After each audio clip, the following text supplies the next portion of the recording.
Hi hello నమస్తే welcome back to Vedant creatives. ఈ రోజైతే ఒక మంచి స్టోరీతో మళ్ళీ మీ ముందుకు వచ్చేసిందండి.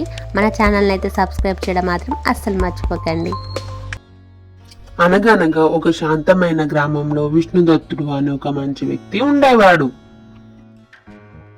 విష్ణుదత్తుడు పేదవాడైనప్పటికీ మహావిష్ణువుపై అపార భక్తి కలవాడు.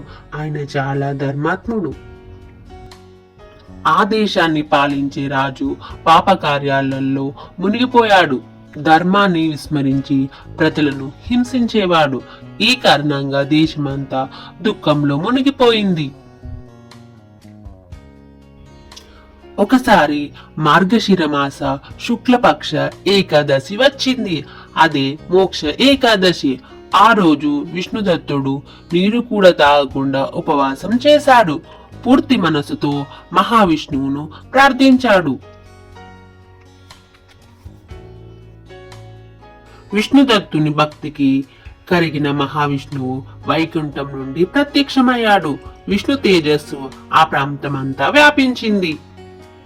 మహావిష్ణువు ఇలా చెప్పాడు: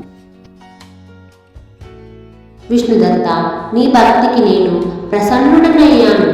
ఈ మోక్ష ఏకాదశి వ్రత ఫలితంగా నీకు వైకుంఠ ప్రాప్తి కలుగుతుంది. ఆ క్షణంలో విష్ణుదత్తుడు దేహాన్ని విడిచి వైకుంఠానికి చేరుకున్నాడు. ఓం నమో భగవతే వాసుదేవాయ నమః అంటూ విష్ణు స్మరణ చేసుకుంటూ మోక్ష మార్గానికి వెళ్ళిపోయాడు. వైకుంఠ ఏకాదశి గురించి తెలుసుకుందాం. అనగనగా దేవలోకంలో దేవతలు, భూలోకంలో మనుషులు అసురుల వల్ల తీవ్ర కష్టాలు పడుతున్నారు. అసురులు తమ బలంతో ధర్మాన్ని నాశనం చేస్తూ 3 లోకాల్లో కల్లోలం సృష్టించారు. దేవతలు అందరూ కలిసి శ్రీమన్నారాయణ్ణి శరణు కోరారు. అసురుడు మురాసురుడు ఆ అవకాశాన్ని చూసి దేవతలను మరింత హింసించాడు. దేవతల ప్రార్థనకు స్పందించిన మహావిష్ణువు యోగ నిద్ర నుండి లేచాడు. అప్పుడు విష్ణువు శరీరం నుండి ఒక దివ్య తేజస్సు అవతరించింది. ఆ తేజస్సు ఏకాదశి దేవి. అప్పుడు ఏకాదశి దేవి మురాసురుడితో ఘోర యుద్ధం చేసి అతన్ని సంహరించింది.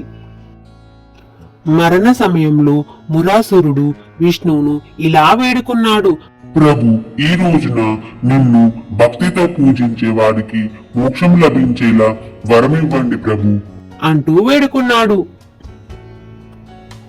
విష్ణుమూర్తి కరుణతో అంగీకరించాడు. ఈ రోజునే ముక్కోటి ఏకాదశి లేదా వైకుంఠ ఏకాదశిగా పిలవడం జరిగింది.